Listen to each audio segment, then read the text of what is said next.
One piece of advice that has stuck with us when we did marriage counseling was treat the other person like a Siamese twin. You never want to do something to the point you're hurting them, because you're basically hurting yourself at the same time. And that advice to treat my spouse as a Siamese twin has always given me the visual of not going too far in a conversation or too far in an argument, because you're basically detrimenting yourself by doing that. We've always been able to come back to that advice and be like, okay, we need to break. Okay, we're gonna break and we'll come back to this. But I'm not gonna get to the point to where I escalated so far that I'm basically hurting myself at that point. I think it would probably be like if there was a symbolization for community, because you can't do it without God.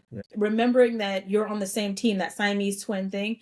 And then you need community. As much as we feel like we can do it alone, even cleave, that doesn't mean that we shouldn't be in community with one another. If I could add a 3 prime, we have this concept of a parking lot, which allows us to put certain disagreements or certain things there and revisit them later, but not let it affect who we are as a couple. Being able to still love on each other and still be there. It's hard sometimes, but it allows you just that concept of saying, okay, we're not going to get over this right now, but let's park that for now, and we'll revisit it later. Just knowing that your marriage and you two getting along is bigger than you two getting along. This thing is bigger than us. This thing is not just about us, getting to spend all the time together and all the stuff. We are a representation, right? If we know that we're a representation of something bigger, then that argument that we feel like I gotta win or you gotta hear my point is not even that important.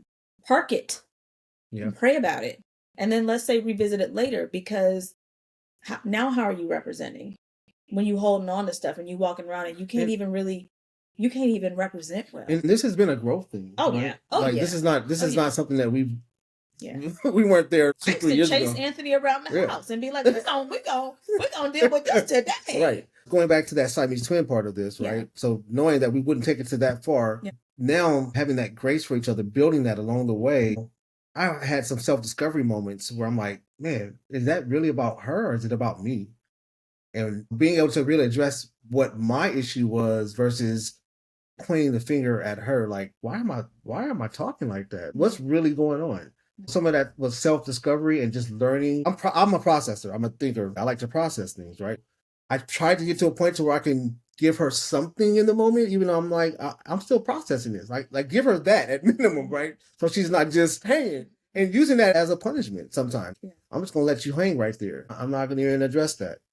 Recognizing that in myself and not wanting her to feel that way, that's been a growth thing. That took some time to really get to. That's a good one. But for me, because I'm coming in hot and heavy all the time, and I know there are women out there, and maybe there are some men who are in marriage and they feel the same way, that things need to be resolved right now. We need to talk about it right now. Learning that he's not going anywhere. And sometimes your spouse needs to process whatever it is you're going through. Well, if you can clearly articulate that I need to process this, then giving him the time and the space to process it, right? And backing away and going into prayer. That was huge for me. That was huge. And realizing that we're going to get back to it and we're going to solve it. It's not the end of the world. I would look at arguments like we need to solve it right now. Otherwise, everything going to burn down. And that ain't true. That's your own emotions. So that's something. And I see it all the time with couples. They say the same thing. And I'm like, just give them some grace. Give each other some grace. Give each other some grace.